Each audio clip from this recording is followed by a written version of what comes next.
사람은 무엇으로 사는가? 여러분들도 아시는 톨스토이의 단편 소설 중에 하나입니다. 이 책에 보면 하나님이 미하일이라고 하는 천사에게 세상으로 내려가 한 사람의 영혼을 천국으로 데리고 오라고 명령을 하십니다.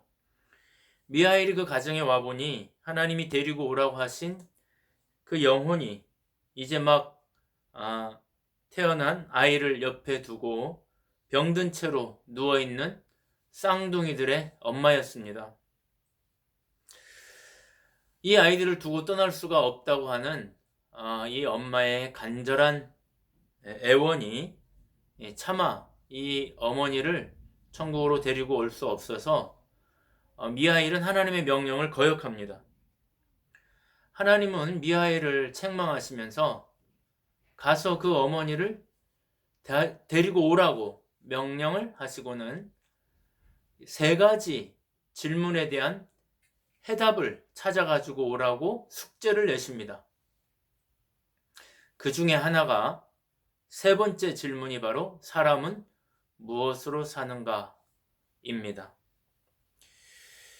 이 미하일이라고 하는 천사가 쉐몬이라고 하는 구두 수선공의 구두 가게에 점원으로 일하게 되었는데 오랜 시간이 지난 다음에 보니까 어떤 한 중년의 부인이 쌍둥이 아이들을 데리고 이 구두 가게를 찾아온 것입니다.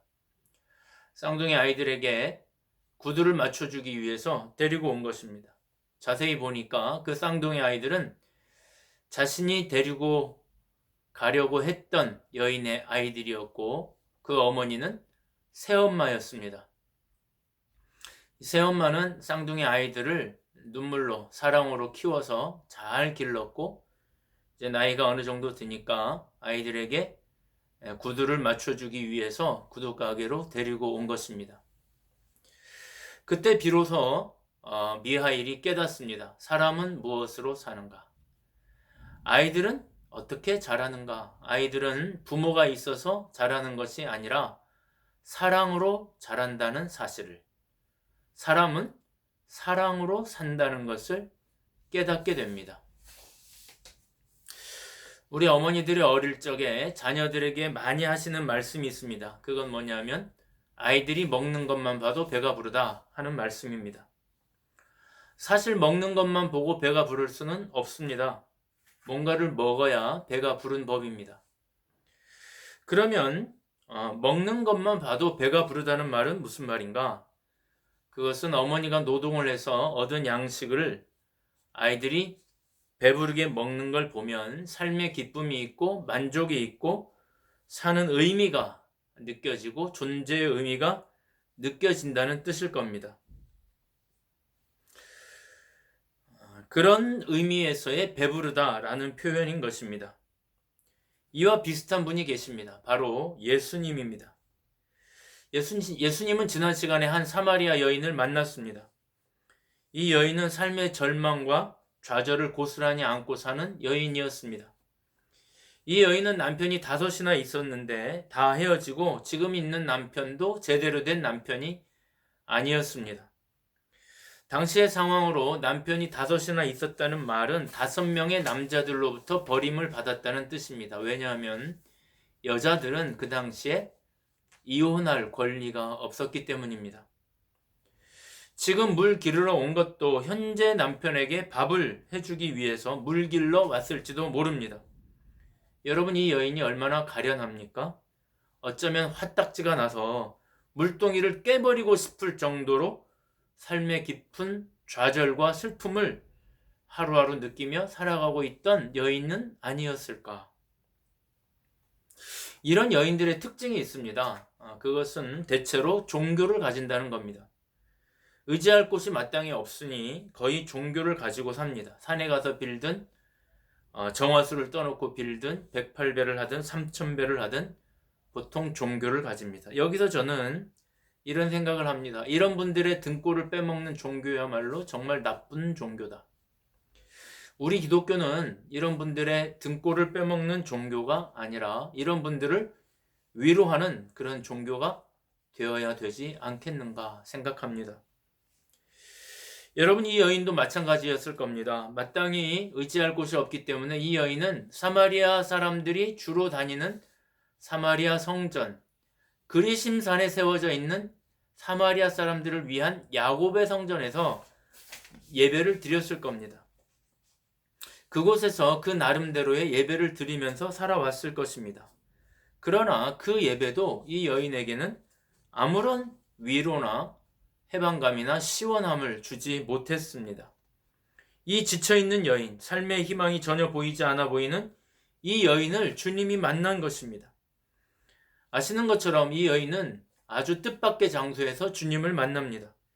이 여인이 정말 터벅터벅 지친 걸음으로 물길러 우물에 갔는데 거기에 웬 유대인 남자가 앉아 있었습니다. 유대인은 자신이 사마리아 사람이라는 것을 알면서도, 그것도 여인인 것을 알면서도 나에게 물을 좀 달라고 말을 걸어왔습니다. 여러분, 이것은 굉장히 뜻밖의 대화입니다. 뜻밖의 말을 걸어오는 것입니다. 왜냐하면은 당시 유대인들은 사마리아 사람들과 상종조차, 사마리아 사람들을 개처럼 취급하면서 상종조차 하지 않기 때문에 유대인 남자나 사마리아 남자가 대화를 하지 않을 뿐더러 더군다나 여자에게는 더더욱 얘기를 하지 않을 텐데 이 낯선 유대인 남자가 사마리아, 그것도 여자에게 물을 좀 달라고 말을 걸어오는 것입니다. 그러니까 이 여자의 반응이 굉장히 퉁명스럽고 낯설고 심지어는 적대적일 수밖에 없습니다. 당신은 유대인이면서 왜 나에게 물을 달라 하는가? 처음에는 그렇게 적대적이고 낯설게 퉁명스럽게 대답을 했지만, 그런데 얘기를 나누다 보니까 얘기가 깊어지면 깊어질수록 이 여인은 예수님이 보통 분이 아니라는 것을 깨닫게 됩니다. 성경을 유심히 보신 분들은 아시겠지만 이 여인이 예수님에 대한 호칭이 조금씩 달라집니다. 처음에는 유대인이었다가 그 다음에는 주여 이렇게 불렀다가 그 다음에는 선지자입니다 이렇게 말했다가 맨 마지막에는 마침내 당신은 그리스도이십니다 이렇게 대답을 하는 겁니다. 이 내용은 지난 시간까지 우리가 다 다루었기 때문에 오늘은 다루지 않겠습니다만은 이 여인이 예수님을 만나는 그 시간, 그 동안에는 얼마나 놀라운 성령의 기운이, 그 성령의 느낌이 그 가운데 있었을지 모릅니다. 여러분, 만남의 능력이란 이런 겁니다. 만남의 신비란 이런 겁니다. 만나지 않을 때는 모르지만 만남 가운데 놀라운 신비, 놀라운 성령의 역사가 일어나는 것입니다. 예수님을 만나는 동안 이 여자는 비진리에서 진리로, 절망에서 희망으로 점점점 변해갔습니다. 아마 그 과정에서 그녀의 눈빛과 그녀의 얼굴빛이 점점 바뀌었을 것입니다. 우울했던 그녀의 얼굴이 마치 영화의 한 장면처럼 페이드 인이라고 합니까? 점점 환하게 밝아졌을 겁니다. 가슴은 두근두근하고 뭔가 너무너무 새롭고 감동적인 어떤 경험을 하고 있다는 것을 느꼈을 것입니다. 마침내 그녀는 자신이 애지중지하던 물동이를 내팽개치고 자신을 그렇게 소외하던 동네로 뛰어들어갑니다. 그리고 집집마다 문을 걸어 잠그고 낮잠에 빠져있는 여인들을 깨웁니다.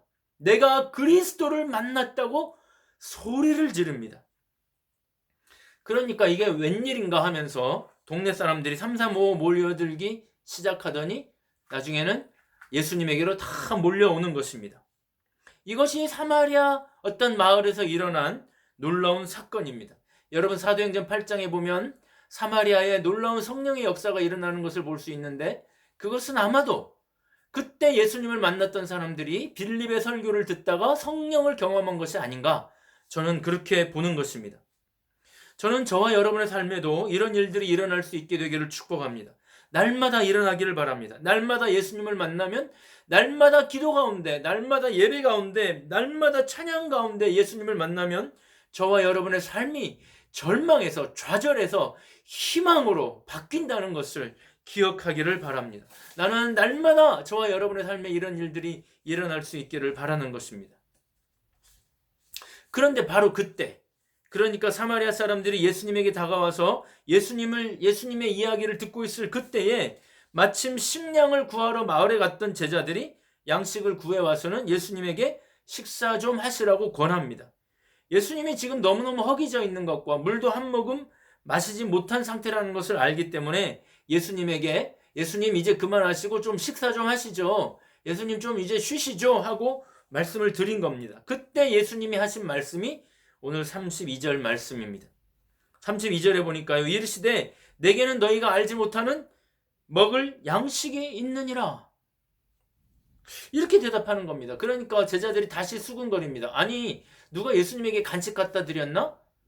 예수님이 우리 몰래 뭘 드셨나? 이런 생각을 하는 것입니다. 그러니까 그 수군거리는 소리를 듣고 예수님이 이렇게 말씀합니다. 34절입니다.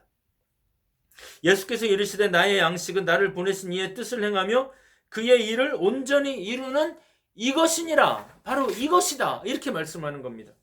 내가 뭘 먹은 게 아니라 내 양식이 따로 있다. 그것은 나를 보내신 이의 뜻을 행하며 그의 일을 온전히 이루는 이것이다. 사랑하는 여러분, 이게 무슨 말씀일까요? 예수님은 육체를 가지고 계시기 때문에 육체의 양식이 필요합니다. 물도 필요하고 밥도 필요하고 잠도 필요합니다. 쉼도 필요합니다. 그런데 예수님은 진짜로 힘을 얻는 일, 진짜로 삶의 보람을 느끼는 일, 삶의 만족을 느끼는 일, 삶의 행복감을 느끼는 일은 따로 있다는 것입니다. 그것은 좋은 집에서 살고 잘 꾸민 레스토랑에서 비싸고 맛있는 음식을 먹고 어디가 개발이 돼서 그 땅을 사면 부자가 된다고 하는 소식들, 그런 것들이 예수님을 배부르게 하는 것이 아니라 예수님은 고통받고 신음하는 사람들, 그들을 찾아다니며 그들의 영혼을 해방시키고 그들의 삶을 새롭게 해주는 바로 그 일. 지금 이 사마리아 여인을 그 삶의 질곡으로부터 구원해서 새 삶을 살도록 해주는 바로 지금 이 일. 그것이 그 일을 하는 것이 예수님의 힘이고 예수님의 양식이었다는 것입니다.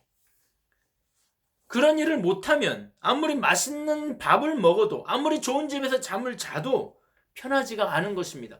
허기가 느껴지는 것입니다. 삶의 갈증이 느껴지는 것입니다. 그러나 맛있는 음식을 먹지 않고 좋은 집에서 잠을 자지 않아도 내가 그런 일을 하면 나는 힘을 얻고 삶의 보람을 느낀다. 그런 뜻입니다. 사랑하는 여러분, 여러분은 무엇으로 힘을 얻고 무엇으로 삶의 만족과 삶의 보람을 느끼십니까? 저 같은 경우는 어르신들을 찾아가서 기도해주고 예배 시간에 설교하면서 하나님의 복음을 전하고 가까운 데 있는 동역자들, 멀리서 오는 제자들과 보다 옳은 삶, 보다 진리에 가까운 삶을 살자고 서로 교제하면서 기도할 때, 그때가 저는 가장 행복합니다. 사실 그것이 저의 양식입니다. 남편은 해군 사관학교를 나와서 군 복무를 하고 본인은 열심히 신앙생활을 하는 가정주부, 젊은 부부가 며칠 전에 밤늦게 저를 찾아왔습니다. 남 부러울 것 없이 생활하던 그 가정에 둘째가 태어났는데 키우면서 어딘가 이상해서 병원을 가니까 발달장애라고 하는 진단을 받았습니다. 그러나 이 부부는 좌절하지 않았습니다. 열심히 기도하면서 이 아이를 키웠습니다. 그 아내는 자신의 달란트를 이용해서 노래도 만들고 동화도 만들고 인형극도 만들고 책도 내고 강의도 다니고 하면서 열심히 살았습니다.